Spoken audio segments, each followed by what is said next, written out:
The deep space was quiet around the dead star system. No planets moved in their old paths. No light came from the cold star that had died millions of years ago. Only darkness and empty space filled the area. This was the perfect place for the Fourth Empire to test their new scanning technology. Commander Veltar stood on the bridge of his ship, Stellar Talon. His blue scan had dark patterns that showed his high rank in the Vorthan military. His forearms moved quickly as he checked the control panels. The ship was large and sleek, made from materials that could bend light around them. Energy shields glowed softly around the hull. "Commander, we are picking up something strange," said Science Officer Kexmore. Hyder. His voice had the clicking sounds that all Vortons made when they spoke. There is a ship near the third orbit of the dead star." Velthar moved to the main screen. His large eyes, adapted for seeing in space, focused on the image that appeared. A ship floated in the darkness, much smaller than his own vessel. It looked rough and basic, made from what appeared to be simple metal plates welded together. "How primitive," Velthar said with a laugh. "What species builds ships from raw metal?" "Run a full scan on that vessel." Kexmore began working on his scanning equipment. The Vorthan technology was advanced, able to see through most hull materials and identify the technology inside any ship. Within minutes, he had results. "Commander, this is interesting. The ship appears to be from an unknown species. The technology is very basic. They use fusion reactors for power, kinetic weapons instead of energy beams, and their armor is just thick metal plates. No energy shields at all." Velthor walked closer to the screen. "Kinetic weapons? You mean they still fire physical objects at their enemies? How backward can a species be?" "Gets worse, Commander. Their propulsion system uses chemical rockets and basic ion drives. They must be very new to space travel. I estimate their technology is at least 500 years behind ours." The other officers on the bridge began to laugh. The Vorthians had ruled this part of space for over 2,000 years. They had never met a species with such old technology. Most civilizations they encountered had at least basic energy weapons and shields. "Send 2 more ships to surround them," Veltar ordered. "We will capture this vessel and study their species. They might make useful slaves if they're strong enough." On the other side of the dead star system, Captain Lee Daho was having a very different experience. He stood on the bridge of the UES Engine, a human destroyer that had been patrolling the outer edges of human space. His uniform was simple gray and black, designed for function rather than style. At 35 years old, he had fought in 3 different wars and knew the look of trouble. "Captain, we have a problem," said Lieutenant Park Soyoung from the tactical station. She was young but skilled, one of the best tactical officers in the human fleet. "3 alien ships have surrounded us. They appeared out of nowhere." Lee looked at the main screen. 3 ships hung in space around his destroyer. They were much larger than his ship and seemed to shimmer with some kind of advanced technology. He had never seen anything like them before. "Are they trying to communicate?" Lee asked. "Yes, sir. They are broadcasting on multiple frequencies. Our computer is working to translate their language." Park paused as she listened to her earpiece. "Translation complete. They are demanding that we surrender immediately. They claim we are an inferior species and that resistance is useless." Lee felt his jaw tighten. He had spent his whole career defending humanity from threats.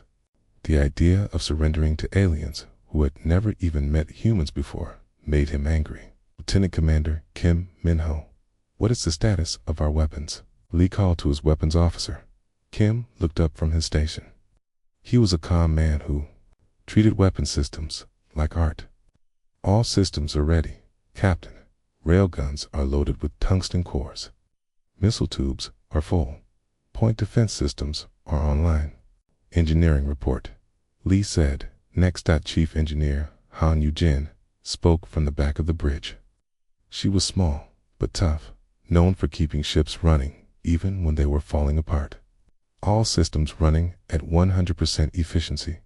Captain, the new adaptive armor is ready for testing, if needed. Lee nodded.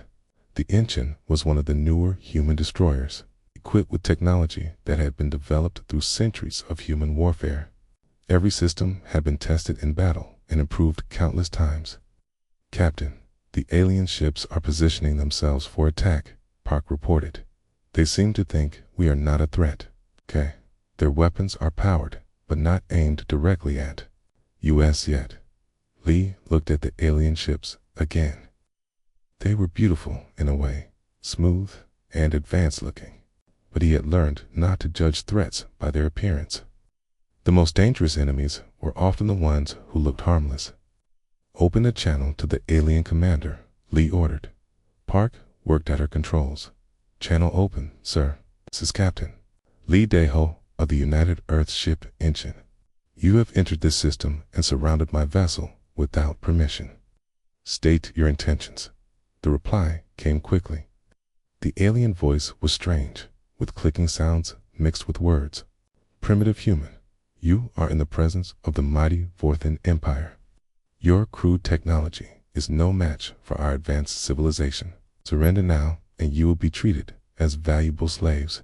Resist, and you will be destroyed. Lee felt his crew tense around him. The bridge became very quiet. Every human officer waited for his response. Let me understand this, Lee said slowly. You scanned our ship, decided we were primitive, and now you want to make us slaves? That is correct, human. Your metal ship and basic weapons are proof of your inferior development. We have seen enough to know you cannot fight us. Lee looked around his bridge. He saw the faces of his crew, all trained warriors who had served through the worst conflicts in human history. These aliens had made a serious mistake. Commander Velthor, is it? Lee said. You scanned our ship and think you understand human technology. You believe we are weak because we use metal instead of energy shields. You think we are primitive because we fire physical projectiles instead of energy beams.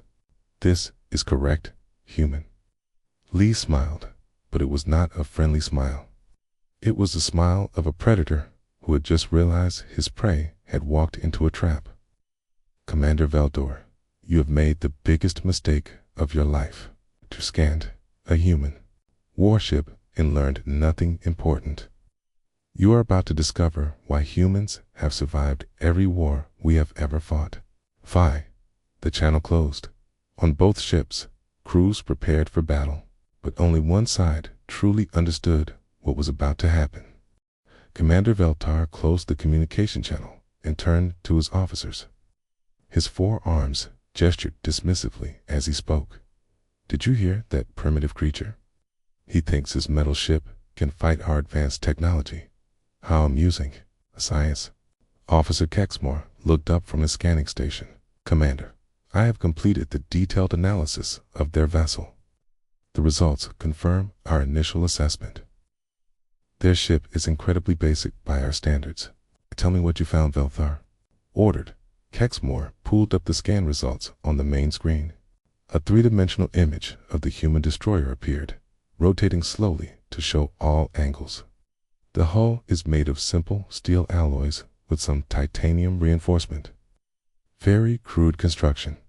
Their power source is a basic fusion reactor that produces only a fraction of the energy our antimatter cores generate. Other officers gathered around to look at the primitive human ship. They pointed at different sections and laughed at what they saw. Look at their weapons, said Tactical Officer Rendell. They have what appear to be magnetic railguns that fire metal projectiles. Metal projectiles against our energy shields. Those will be completely useless. They also have primitive missiles with chemical explosives. What about their defenses? Asked another officer. They have no energy shields at all, Kexmore replied. Their only protection is thick metal armor plating. Our plasma weapons will cut through that like it is paper. They also have some kind of point defense system, but it appears to be designed to shoot down incoming missiles, not energy beams. Velthar nodded with satisfaction. Excellent. And their crew? Based on the life signs we detected, they have approximately 200 beings aboard. They appear to be carbon-based life forms similar to many species we have encountered. Nothing special about their biology. Commander, interrupted Communications Officer Zaltic. The other 2 ships in our squadron are in position. They are waiting for your orders. Velthar looked at the tactical display. 3 ships formed a perfect triangle around the human vessel. Each of his ships was twice the size of the human destroyer and carried weapons that could destroy entire space stations. Send a boarding party preparation order, Velthar commanded. We will disable their ship and take the crew alive for study.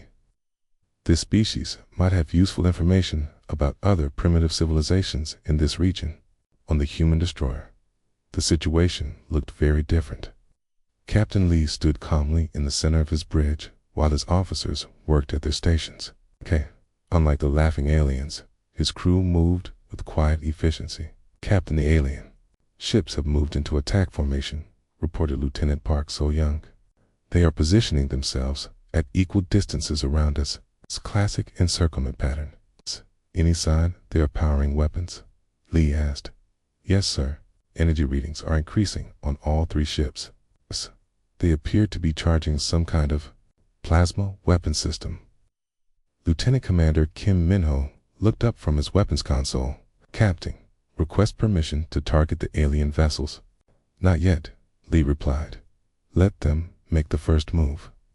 I want to see what their weapons can do before we respond. Chief Engineer Han Yujin approached the captain from her station. Sir, all systems are running perfectly. The adaptive armor system is ready for activation. Our weapons are loaded and targeted. The crew is at battle stations. Lee nodded. The engine might look primitive to alien eyes, but it represented the best of human military engineering. Every component had been designed by people who understood that in space combat, there was no room for failure. Communications Officer Yun Ji-woo, are you monitoring their transmissions? Lee asked. Yes, Captain. They are very confident. Keep talking about how easy this will be. They have ordered a boarding party to prepare for capture operations. They want to board us? Lee asked with raised eyebrows. Yes, sir. They plan to disable our ship and take us alive for study. Looked around his bridge at his officers. These were veterans of the Martian War, the Belt Conflict, and the Jupiter Campaign. They had fought against human enemies who knew exactly how dangerous human weapons could be. The idea that aliens would try to board a human warship seemed almost insulting. Dr. Choi Yoon-ji, are the medical facilities ready for casualties? Lee called to his chief medical officer. Yes, Captain. Both ours and theirs. The alien commander's voice came through the speakers again. Human Captain, this is your final warning. You have 5 minutes to power down your weapons and prepare for boarding. If you comply, your crew will be treated well as slaves. If you resist, we will destroy your ship and take only the survivors. Lee walked to his command chair and sat down. Open a channel. Channel open, sir. Commander Velthar, thank you for the 5 minutes. We will use that time to prepare for combat. I want you to understand something important about humans before we begin. Speak quickly, primitive. Humans have been fighting wars for over 10,000 years. We have fought with sticks and stones, with swords and guns, with aircraft and tanks, and now with spaceships. Every single weapon we have ever built has been tested in real combat against enemies who were trying to kill us. There was silence from the alien ship. Your plasma weapons might be more advanced than our railguns, Lee continued. Your energy shields might be more sophisticated than our armor. But there is one thing you do not understand about human technology. What is that? We do not build our weapons to look impressive. We build them to kill our enemies as efficiently as possible. Every system on this ship has one purpose: to destroy whatever threatens us. You scanned our ship and saw primitive technology. What you actually saw was thousands of years of human warfare experience built into every component. Lee paused for a moment. You have 4 minutes and 30 seconds remaining. Suggest you use that time to reconsider your position. Channel closed again. On the alien ships, the laughter had stopped. Some of the Vorthan officers looked uncertain, but Commander Velthor remained confident. Foolish human, he muttered. Advanced technology always defeats primitive weapons. This is a law of the universe. But deep in a scanning station, science. Officer Kexmore was looking at some readings that confused him. The human ship's energy patterns were changing in ways that did not match their technology level. Something was happening that his scans had not detected. Commander, Kexmore said quietly, I am seeing some unusual energy fluctuations from the human vessel. What kind of fluctuations? I am not sure. Their fusion reactor output is increasing, but in a controlled way, and there are energy patterns in their hull that I did not notice before. Velda waved a dismissive hand. Probably just their primitive systems, trying to power up for battle. Continue the countdown. But Kexmore continued to watch his readings with growing concern. The human ship was now behaving like any primitive vessel he had ever seen. There were layers of technology in that ship that his scans had somehow missed. 3 minutes remaining, announced the communications officer. On both sides, crews prepared for battle. But only the humans truly understood what was about to happen. The countdown reached 0. Commander Velthar raised his hand and brought it down in a sharp motion. All ships, open fire, disable their engines and weapon systems. I want prisoners alive. 3 Vorthon ships unleashed their plasma weapons simultaneously. Bright beams of superheated energy lanced through space toward the human destroyer. The beams were beautiful and terrible, each one carrying enough power to melt through a small asteroid. On the engine, Captain Lee watched the incoming fire with calm eyes. Adaptive armor, activate now. Chief Engineer Han Yujin pressed a series of buttons at her station. Adaptive armor online, Captain. All systems ready. The plasma beams struck the human ship with tremendous force. Bright flashes of light erupted across the hull as the energy weapons made contact. The Vorthan officers cheered as they watched their superior technology tear into the primitive human vessel. But something was wrong. The cheering stopped as the light faded and the human ship remained intact.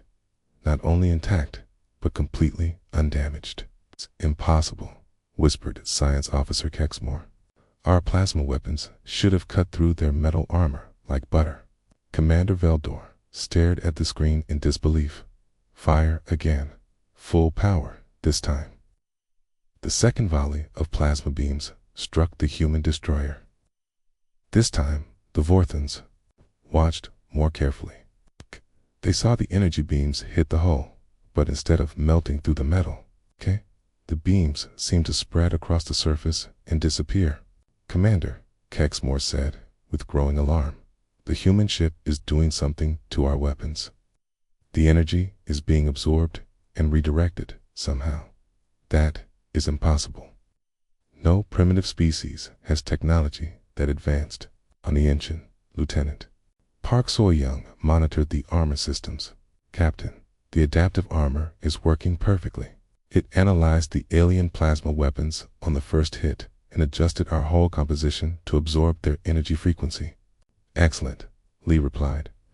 Now show them what human weapons can do.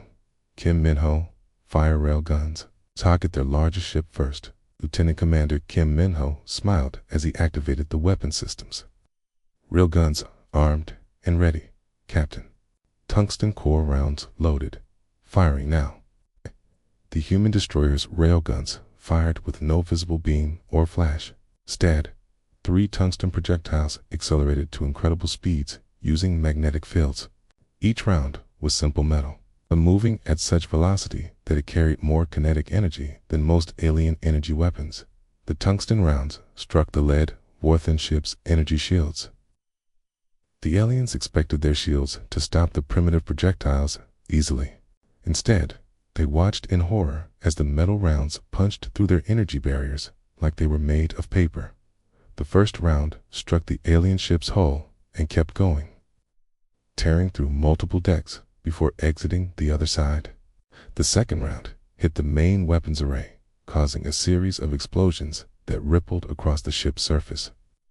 The third round punched into the engine section, causing massive internal damage.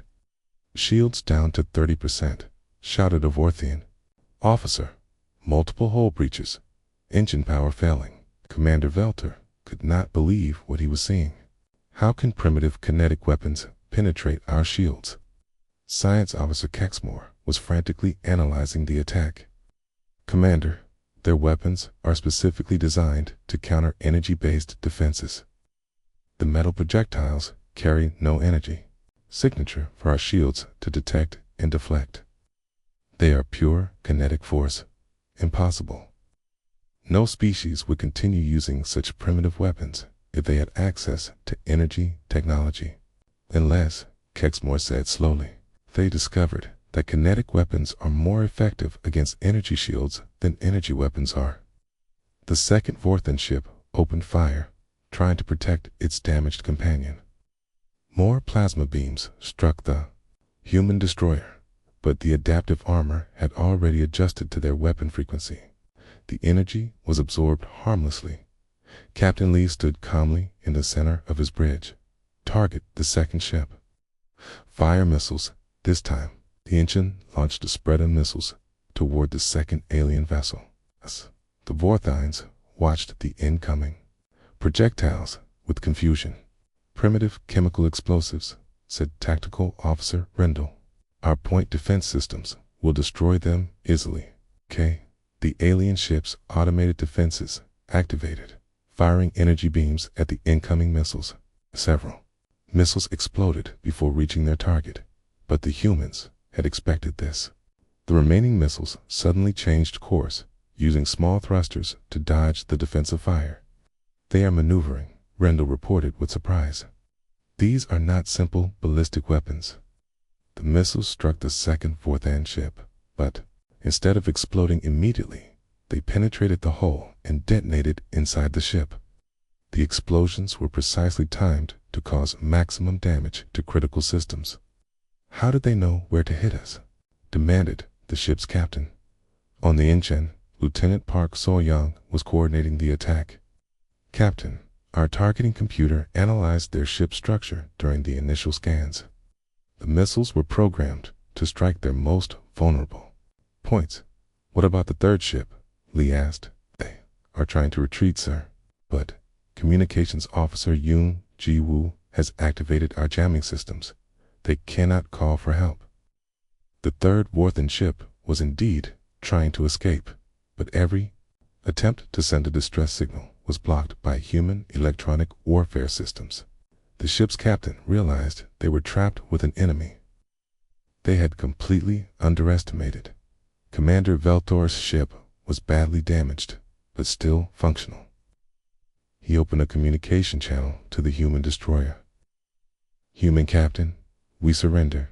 Your weapons are more effective than we anticipated." Captain Lee's voice came through the speakers. "Commander Veldar, you said you scanned our ship and found primitive technology. Tell me, what exactly did you find?" "We found fusion reactors, kinetic weapons, and metal armor. All very basic technology. You found exactly what we wanted you to find. Our adaptive armor appears to be simple metal plating until it activates. Our railguns look like primitive magnetic accelerators until they fire tungsten rounds at relativistic speeds. Our missiles seem like basic chemical explosives until they demonstrate advanced guidance systems." There was silence from the alien ship. "Every system on this ship has been designed to appear primitive while being incredibly effective," Lee continued. "Humans learned long ago that the best weapons are the ones your enemy underestimates. Science Officer Kexmore was reviewing all his scanned data with new understanding. Commander, they are right. We only scanned the surface level of their technology. There are layers of complexity we never detected. But why would they build weapons? To look primitive, Veltar asked. Because primitive weapons still work, Lee replied. A tungsten round moving at high velocity will kill you just as dead as a plasma beam. But it will also penetrate your energy shields, which were designed to stop energy weapons, not kinetic projectiles. The damaged Vorthan ships hung in space, their crews finally understanding that they had encountered something far more dangerous than they had imagined. The humans had not just superior weapons, they had a completely different approach to warfare. You have a choice, Commander, Lee said. You can continue fighting and be destroyed, or you can listen to what I have to say about human philosophy of war.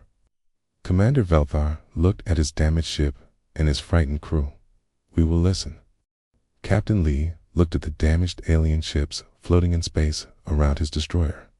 The Vorthon vessels were badly hurt, but still functional. Their crews were scared and confused, finally understanding they had made a terrible mistake. Commander Veltar, you asked why humans build weapons that look primitive, Lee said through the communication channel. The answer will help you understand why your empire should never attack human space. We are listening, Veltar replied quietly. His voice had lost all its earlier arrogance. Bring your damaged ships closer to mine. I want your crews to see our ship up close while I explain human warfare. The 3 Vorthan ships moved slowly toward the engine. As they approached, their crews could see details they had missed before. The human destroyer's hull was covered with small sensors, hidden weapon ports, and armor sections that could move and adjust. Your first mistake was thinking that advance means better, Lee began.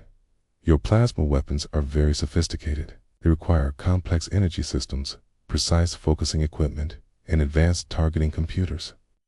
But what happens when any of those systems fails?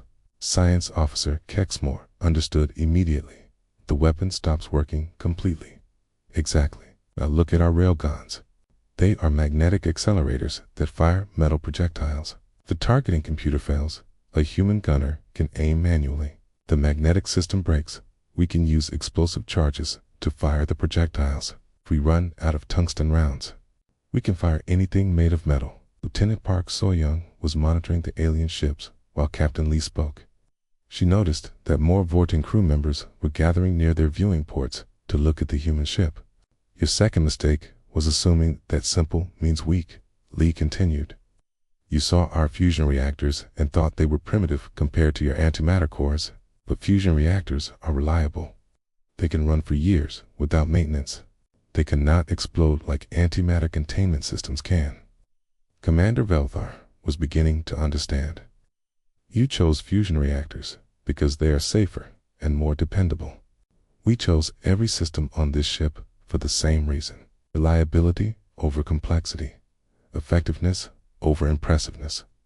Our adaptive armor looks like simple metal plating, but it contains millions of microscopic processors that can analyze incoming weapons and adjust the hull's properties in real time. Chief Engineer Han Yujin was listening to the conversation while monitoring her systems. She was proud of human engineering designed by people who understood that in combat, simple solutions often worked better than complex ones. Tell me about your training, Lee said to the alien commander. How do your officers learn to fight? We attend the Imperial War Academy for 4 years. We study advanced tactical theory, energy weapon systems, and fleet command strategies. And how much time do you spend actually fighting? There was a pause. Fighting? We run simulations and war games. I thought so. Every officer on this ship has fought in real wars against real enemies who are trying to kill them. Lieutenant Park So-young fought in the Belt War, where human miners used improvised weapons against military forces. She learned that creativity beats technology. Park looked up from her station. She remembered those battles, fought in asteroid mining stations with whatever weapons could be found or built. Lieutenant Commander Kim Minho served in the Jupiter campaign, where human forces had to fight in the radiation fields around the gas giant. He learned that robust systems survive while delicate ones fail. Kim nodded from his weapon station. Those battles had taught him that the best weapons were the ones that kept working no matter what happened to them. Chief Engineer Han Yujin kept ships running during the Martian siege when supply lines were cut and spare parts were impossible to find. She learned that every system must have backups and every component must serve multiple purposes. Han smiled as she remembered jury-rigging life support systems from mining equipment and turning cargo haulers to warships. Your third mistake was not understanding human adaptability, Lee continued. You've built your ships and weapons for fighting other species who use energy shields and plasma weapons, but humans study every enemy we face and design counters to their specific advantages. Kay, you designed your weapons specifically to fight us, Veltha asked. We designed our weapons to fight energy shield using species. Your scans told us exactly what kind of defenses you relied on. Within minutes, we knew how to defeat you. Science Officer Kexmore was reviewing the battle data with a new understanding. You let us scan your ship so you could learn about our technology. Of course, information is the most important weapon in any battle. While you were laughing at our primitive systems, we were analyzing your weaknesses. Communications Officer Yoon Ji-woo had been monitoring Vorthan communications throughout the battle. She had learned their communication protocols, command structure, and even some of their language. Your fourth mistake was assuming that superior technology makes you superior warriors, Lee said. Technology is just a tool. The warrior using the tool is what matters. My crew has fought in battles where the enemy had better weapons, better ships, and better technology. We won because we understood warfare better than they did. What do you mean? Asked Velthar. War is not about having the best weapons. War is about using whatever weapons you have more effectively than your enemy uses theirs. A human with a knife can defeat an alien with an energy rifle if the human is smarter, faster, or more determined. The Vorthan crews were listening to every word. Many of them had never heard warfare explained this way before. Your energy shields are designed to stop energy weapons, so we use kinetic weapons. Your point defenses track ballistic trajectories, so we use guided missiles. Your armor is optimized for energy dissipation, so we use weapons that penetrate rather than burn. You have a counter for everything, Velthar said, with growing respect. We have a counter for everything we have encountered so far. And when we meet new enemies with new weapons, we will develop new counters. That is what humans do. We adapt, we learn, and we survive. Dr. Choi Yun-ji had been treating some minor injuries among the crew during the battle. She listened to the captain's words and thought about how they applied to her medical work as well. Human medicine was based on the same principles, practical solutions that worked reliably. The most important thing you need to understand about humans is this, Lee said. We do not fight to show how advanced we are. We fight to win. Every human weapon, every tactic, every strategy has one goal: to make sure humans survive and our enemies do not. That is a terrifying way to think about warfare, Velthar admitted. It is the only way to think about warfare if you want to keep your species alive. Pretty weapons and impressive technology mean nothing if you lose the battle. The space around the Dead Star was quiet, except for the hum of ship systems and the soft voices of crews working to repair damage. The Vorthan officers were learning things about warfare that their military academies had never taught them. Commander Velta, you now understand why you should never have attacked a human warship, Lee said. But more importantly, you need to understand what happens next. Captain Lee stood quietly on his bridge, looking at the 3 damaged Vorthan ships surrounding his destroyer. The alien crews waited nervously for his next words. They had learned painful lessons about human warfare, but the most important lesson was still coming. "Commander Velther, you have 3 choices," Lee said through the communication channel. "I want you to understand each option clearly before you decide." "What are our choices?" Veltor asked. His voice was tired and defeated. The proud Vorthan commander had lost his arrogance completely. "First choice, I destroy all 3 of your ships right now. Survivors, no witnesses, no warning to your empire. Your people would never know what happened to you or why you never returned." The Vorthan crews felt cold fear as they heard these words. They had seen what human weapons could do. The damaged ships could not fight back effectively. "Second choice, I let you repair your ships and return home. You stay silent about this encounter. You tell your empire nothing about human capabilities or the location of human space." "And the third choice," Veltar asked, "you become messengers. You carry a warning back to the Vorthan Empire and every other species in this region of space. You tell them exactly what happened here and what it means." Science Officer Kexmore spoke up from his station. "Why would you want us to warn others about your capabilities? Would that not make you more vulnerable?" Captain Lee smiled, but it was not a cruel smile. "Kexmore, you still do not understand human strategic thinking. Let me explain something about deterrence." Lieutenant Park So-young was monitoring the alien ships while the captain spoke. She noticed that the crews were listening carefully to every word. Some were even recording the conversation. "If I destroy your ships, your empire will eventually send more vessels to investigate. They will be larger fleets with better weapons, prepared for unknown threats. That leads to a larger war that costs lives on both sides." Lee walked closer to the main screen, showing the alien vessels. "If I let you go with orders to stay silent, some of you will eventually talk. Rumors will spread. Okay? Your empire will investigate anyway, but they will not know what they are facing. Okay? That also leads to unnecessary conflict." "But if you warn them about our capabilities," asked Veltar, "then intelligent leaders in your empire will realize that attacking humans is not profitable. They will choose to avoid human space rather than risk their fleets. No war, no unnecessary deaths." Chief Engineer Han Yu-jin was listening while she monitored the ship's systems. She understood the captain's strategy. Humans had learned that preventing wars was often better than winning them. However, Lee continued, "There is one problem with the messenger option. Your people might not believe you when you describe what happened here."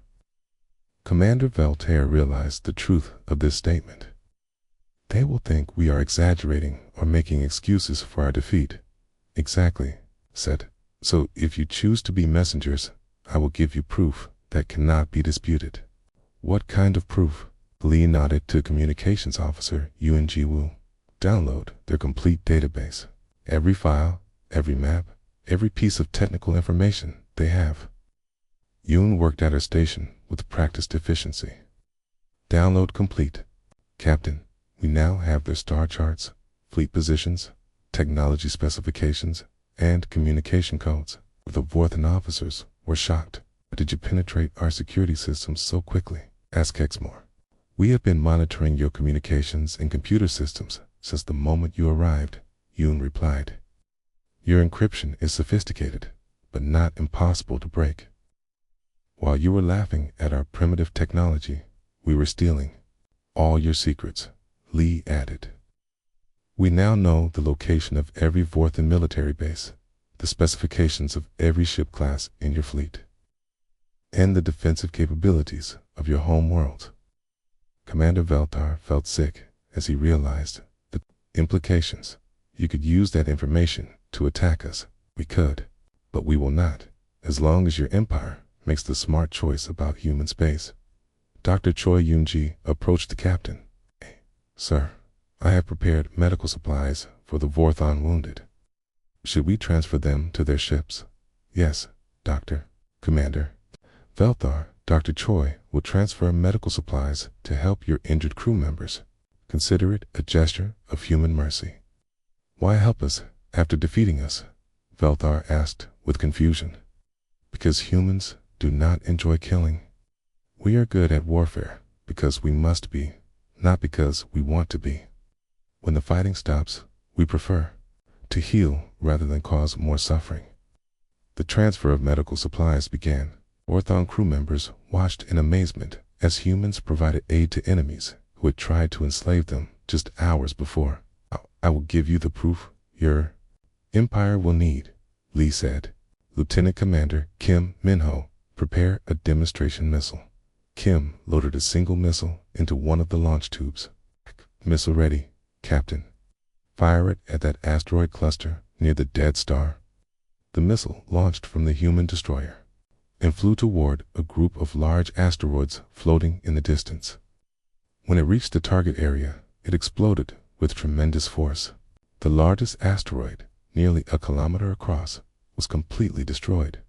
The explosion was visible to all 3 alien ships. That was a standard human anti-ship missile, Lee explained. Each of my ships carries 200 of them. I am uploading the recording of this demonstration to your databases, along with detailed specifications of the missile's capabilities. The Vorthan crews stared at the empty space where the asteroid had been. They were beginning to understand the true scale of human military power. Commander Velder, I am also uploading something else to your systems, Lee continued. A complete record of this entire encounter from the moment you scanned our ship until now. Your empire will be able to see exactly what happened and why. Why are you giving us so much information? Velthar asked. Because I want your leaders to make an informed decision. When they see how easily we defeated 3 of your ships, and when they realize we could have killed you all, but chose not to, they will understand that humans are not a species to be trifled with. What message should we deliver? Asked the alien commander. Lee thought for a moment before answering. Tell them this. You encountered a single human destroyer on routine patrol. You attacked without provocation and were completely defeated. The humans spared your lives and gave you medical aid because they preferred peace to war. But if the Vorthan Empire or any other species chooses to attack human space, they will discover that humans are very, very good at warfare. Is that all? The ship you fought, was not special. It was a standard human destroyer, one of hundreds in our fleet.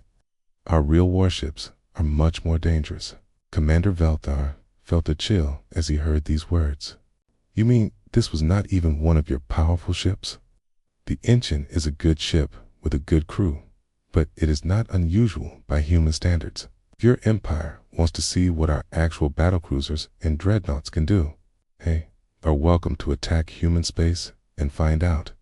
The space around the dead star was quiet as the implications of this statement sank in. The Vorthan crews realized they had been defeated by what humans considered an ordinary warship. Repair your ships and return home, Commander, Lee said. Deliver the warning to anyone who will listen. Some species in this galaxy are peaceful and should be left alone. Some species are weak and can be conquered easily. And some species are human. We understand, Velthar replied. I hope you do, because this is the only warning your empire will receive. If Vorthan ships enter human space again with hostile intent, there will be no prisoners, no mercy, and no survivors to carry warnings. Back home, the 3 damaged Vorthan ships began their repairs while the human destroyer watched silently. Within hours, they would begin their journey back to Vorthan space, carrying a message that would change how their empire viewed the galaxy. As the alien ships prepared to leave, Captain Lee turned to his crew. Well done, everyone. Let us hope they're smart enough to spread the word to others. The Engine resumed its patrol of the outer rim, one more human ship keeping watch over the vast darkness of space. Behind them, 3 alien vessels carried news that would spread throughout the galaxy. Humans were not to be underestimated.